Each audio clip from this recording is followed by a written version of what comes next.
Hey everyone, and welcome back to Gotcha Interact. In today's video, we're going to be taking a look at the banners once again, just because we have recently figured out what the 4 stars on these banners are going to be. So that's what we're taking a look at here in today's video.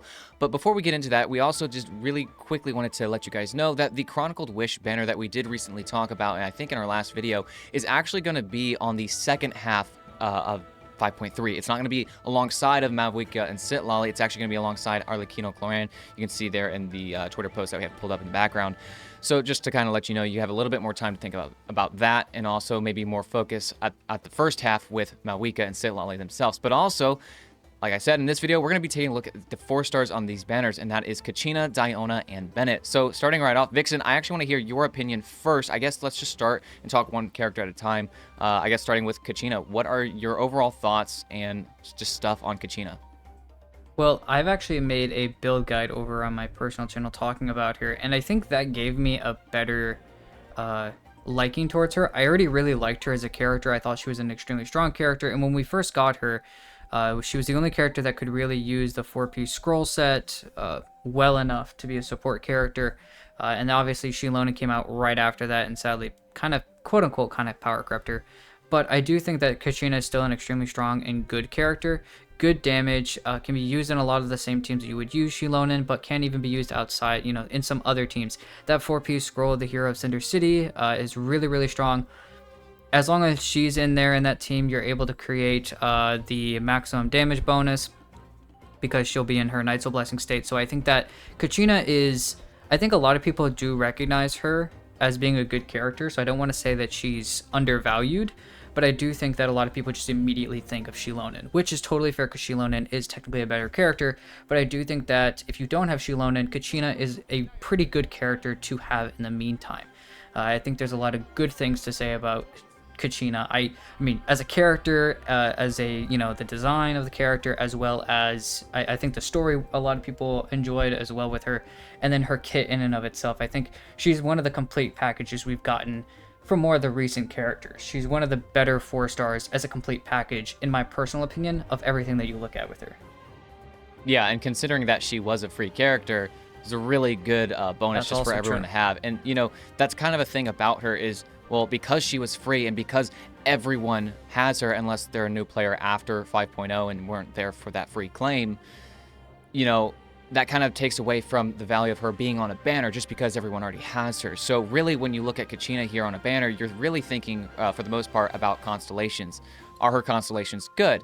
For the most part, they're good increases, but like actually you said, Vixen, she has a very complete kit at C0, does a lot of good things, and just is a solid character at C0. So really, in my personal opinion, I would say you don't need her constellations. That's just how I see it, because she just does everything you need her to do using that scroll set, the 4-piece set, like you already stated. So I don't want to keep talking about it because that's basically all she is. She's a very simple character. She was a great character. A lot of what we wanted in a Geo kind of 4-star. I think we were kind of hyped about hearing about, oh, we're getting a new Geo 4-star at the beginning of Natlan. Hopefully that's good, right? Because we had our doubts just because, oh, Geo. But she turned out to be a very solid character. A lot of just value starting from the floor. She at the floor level, she has good value. Her ceiling doesn't go very high though, I think, because she's already she does what you need her to do. Her damage is very mid, and you can use her as an on-fielder and all that, but honestly, I think she's just better as an off-fielder, and so you use that scroll set, she gives you a lot more damage for your other characters in your team and your main DPS. So I think those are some solid thoughts about Kachina, but now moving on to Diona. Vixen, what are some of your opinions on her?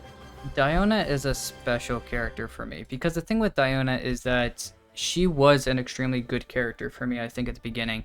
When I got her, used her a lot. A good shielder. She shields as well as heals. I even got her at some point by accident. Didn't even try to. Got her to C6, which you get an EM buff with it. Wanderer, actually, if you remember Rift, when I first got Wanderer, she was glued to him and his team. Really good character, and that's actually why I went with a low crit rate for Wanderer.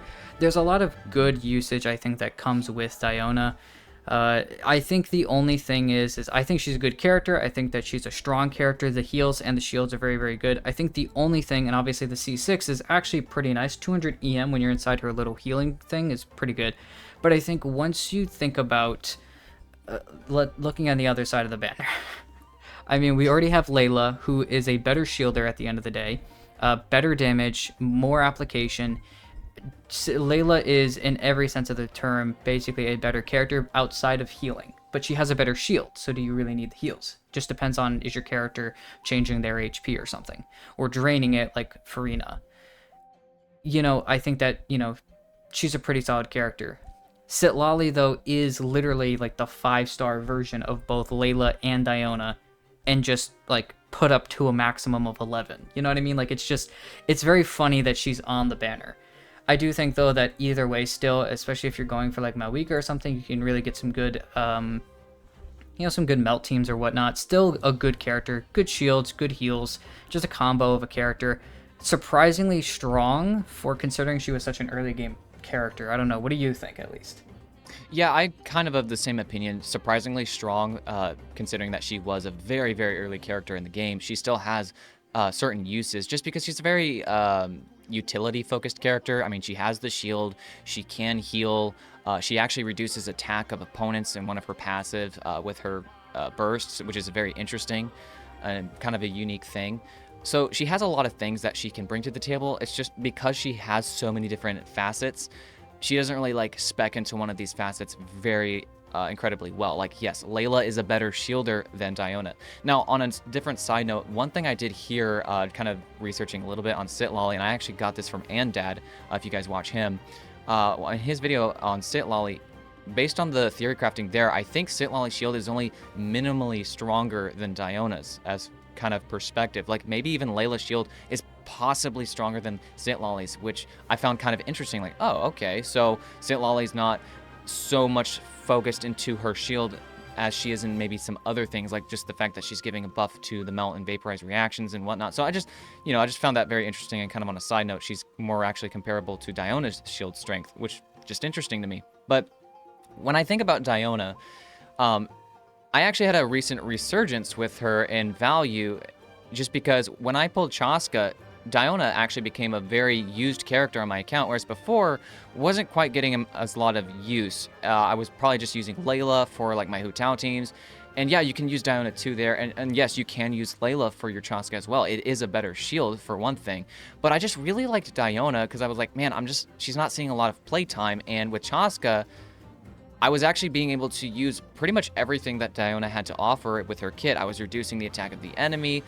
Yes, it's circle impact, but I was healing, and I was actually like compounding that with Bennett in the team. But I just liked it a lot because it was just really fun, and I was like, man, I get to actually use my Diona again. And yeah, I do have that C6, so the EM is like just really nice, especially for a character like Chaska, who's just bombarding and barraging all of these different elements. So it was really fun, and that's actually what I used to do this last Abyss, which was questionably harder just because of that Night Soul mechanic boss with the shield. Chaska kind of just cheeses that thing, but I used my Diona in that team. I think it was Chaska, Farina, Diona, and Bennett. Just solid, really fun, nice little rainbow team, kind of soupy team. So I say that to say that Diona still has teams where she fits in. Is there better options? Yeah, like Layla's a better shielder. Citlali's definitely going to be a lot better. But if you do have Diona, it's not like, man, I have this piece of garbage on my account. I don't know what to do with it. I'm sure somewhere on your account she can still actually be used. And for that matter, Imaginarium Theater, you're definitely probably going to get a lot of use out of her there just because she is an off-fielder. She is a shielder, a healer, so she's pretty flexible for something like that. So I still have a somewhat high opinion of Diona in terms of what she can do. Once again, she's more utility focused than she is like best in slot focus, obviously, but that's kind of my opinions on Diona. But looking at Bennett, Vixen, what are your opinions on Bennett? I know he's been like on this banners, like it feels like every other banner. Oh, here's Bennett again. So what do you think about him? I mean, is there really like that much to say? I think like it's Bennett, like good healer, buffs attack. I like there's so little to talk about Bennett. Like, it's just, he's a good character. He's still gonna be a good character. It's circle impact. The thing is that it's funny because a lot of people criticize, games for having things that were too strong and they didn't power creep well, or they didn't do this, they didn't do that well. And everybody kind of complains about Bennett, but Bennett is practically the only character that is like anti-power, like you have to physically, like, legitimately grab him and make a better version of him to actually power creep him. And Right. I think that just goes to show that that's like one character out of 70, 80, however many characters we're at this point. Out of all of those characters, I'm surprised that he is one of the few that is just like almost immune to the power creep. Now, yes, there are going to be some other better options depending on the team. So if your team, that's the other great thing about Bennett though that I do like is that, or the thing that I like that straps Bennett down is that we have a lot of HP teams now. So characters like Neuvillette, the best DPS in the game, is not held down by attack. Therefore, it has no use for Bennett outside of his healing, which you're just going to use other characters for. You have other characters you had other characters that were helpful, but remember when Hu Tao was extremely strong. She didn't like Bennett because Bennett was over-healing her to the point where she was losing damage because she liked to have a low HP. There's a lot of things that, yes, Bennett is extremely strong, but I think the meta characters, it's funny how the Nilou Bloom team, just some of those teams didn't even use him. And I think that just goes to show that although it is quote-unquote Circle Impact, I think that he's still a good character, never a problem to get him. And if you already have him at C6, any of these characters at C6, it's an extra pull refund. So instead of thinking of it as like if you already have C6 of some of these characters, just think of it as you're basically only doing 9 wishes instead of 10, because you're automatically going to get a refund if you get one of them for 1 wish. That's at least how I like to think about it. It kind of makes me sleep better at night to just make sure in my mind that I feel a little bit better. But I do think that overall... 10% off. Exactly. So your banners are all 10% off if you have the C6 characters and you get them. So I think overall, though, the characters are good. The characters are fun. I think that it's an interesting banner for the Archon and a very well-known and well-put in the... We have 2 brand new characters in one side. It's maybe a little bit interesting. I think that Malwika is going to like Bennett a lot. You could possibly even make a Diona work in the team. Also with the C6, maybe getting some really, really good melts off. It's going to be pretty cool. And then Kachina. I mean, technically, you have an entire 4-person team right here. I mean, yeah, that's what I was going to say. So that's really cool. I mean, Sitlali, I mean, you don't have a DPS here to maybe kind of help out, but like you did with maybe your Bennett and your Diona. I mean, technically, you could Diona and Sitlali combo a team. You have a healer, you have double shield, and you don't have to worry about anything else. You've got the resistance shred that you get from Sitlali, and then you get the 4-piece from her, the attack buff from Diona, from Noblesse. I think that, honestly, these characters, at first glance, don't look great on the banners, but if you actually start to think about it and start to maybe try to put some points in and not be extremely skeptical like gacha fans tend to be, I think the banners are actually pretty solid, and I think the 4 stars tend to show that. Yeah, and I'm not going to add any more onto Bennett. We all know, hey, he's one of the best supports in the game. If you have him, great. If you don't have him, you can't go wrong, honestly, pulling on a banner like this. Malwika's the Pyro Archon. Sitlali has a very incredible kit for a cryo character. There's a lot of value in these 2 5 stars. There just are. And I think free-to-play players, if this is one of your first 5 stars, I don't think that's a bad pull. And because Bennett's on here, if you don't have him, now you have him. If you do get him, great. I think you did wonders for your account. It's a solid banner. So I'm not gonna add it there.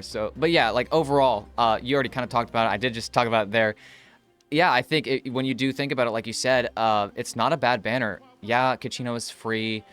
You should probably already have Bennett, but once again, if you don't, amazing, great. You don't need Diona, but she is helpful. I think my thing with these 3 4 stars is not the fact that, they're not really damage dealers. They add a lot of utility to an account. If you don't have these 4 stars and you do happen to get these 4 stars, you're adding a lot to your account, because Kachina, being that Natlan character, allowing you to scroll, helps a lot of teams. Diona has a lot of different things she can do, and if you do build into it, it can be kind of helpful. We all know why Bennett's powerful, so, it just it's cyclical reasoning with why these banners are possibly good, especially, once again, for a free-to-play or a new player. I think spending some wishes on this would help you. If you want to save, that's great too, because we do have other things coming up, very powerful things coming up, like we know the Chronicled Wish is actually going to be on the second half, so that's something to think about. The other banner being Arlecchino Cloran. So there's a lot to think about with just so many characters. We have 2 new characters, which is kind of a first here in Genshin Impact on one face specifically. They're bringing back the Chronicled Wish, so just a lot to think about. But I think overall, great 4 stars in the banner. Now, if you think my opinion is wrong on that, then that's fair. I mean, yes, Layla's a better shielder than Diona, but hey, Bennett's Bennett. There's nothing better than that. And Kachina, if you don't have these other Natlan 5 stars like Shilonen, then Kachina's still a good character. I think there's a lot to say. There's two very, very good banners, and I think we both agree on that. And I think it's actually for the first time, if somebody now disagrees with one of us, you kind of almost disagree with both of us rather than us being on opposite sides of the equation. But if you guys do, go ahead and let us know down in the comments, I guess. If you guys agree with us and think that the banners aren't terrible, also let us know. We need a boost to our ego every now and again. But if you guys did like the video, please go ahead and like and subscribe. We do have a Discord as well where we kind of communicate with a lot of people as well. We have a lot of really, really cool people in there, and you guys can go ahead and join anytime you guys want to. But we do have a Discord. If you guys want to find that, go ahead and check our link in the description, or you can check our homepage as well. If you guys did like the video, thank you again though, and we hope to see you guys in the next one.